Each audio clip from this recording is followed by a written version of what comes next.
कहते हैं मृत्यु से ठीक पहले जब भगवान ने रावण से उसकी अंतिम इच्छा पूछी तो उसने ऐसे अधूरे कार्य बताए जिन्हें सुनकर स्वयं भगवान भी आश्चर्यचकित रह गए। रावण की पहली इच्छा थी धरती और स्वर्ग को जोड़ने वाली सीढ़ी बनाना ताकि इंसान सीधे चलकर देवताओं की नगरी तक पहुंच सके।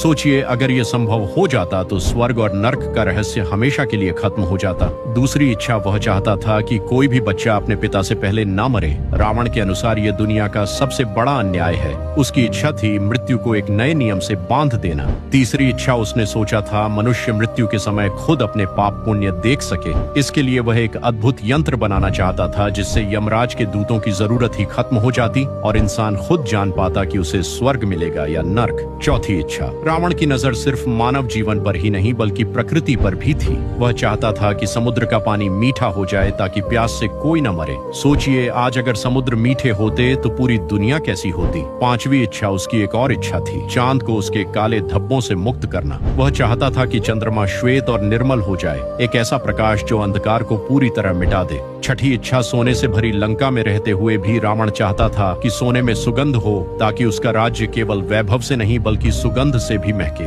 सातवीं इच्छा उसने सोचा था बलि राजा को मुक्त करने का, वही बलि जिसे वामन अवतार ने पाताल में भेज दिया था। रावण मानता था कि ऐसा राजा जिसकी दानशीलता बेमिसाल थी उसे कैद में रहना ही नहीं चाहिए। आठवीं और सबसे अद्भुत इच्छा रावण चाहता था कि पृथ्वी का भार उठाने वाले शेषनाग को मुक्त कर दे। उसने सोचा था इंद्र के वज्र और पृथ्वी के लोहे को मिलाकर एक अखंड खंभा बनाएगा जो सृष्टि का बोझ संभाले ताकि शेषनाग विश्राम कर सके। अब सवाल यह है अगर रावण सच में यह काम पूरे कर देता तो क्या हम आज की दुनिया को पहचान भी पाते। अगर आपको लगता है कि रावण सिर्फ नायक या खलनायक नहीं बल्कि एक रहस्य था तो कमेंट में लिखिए जय श्री राम और इस वीडियो को अपने दोस्तों से शेयर कीजिए।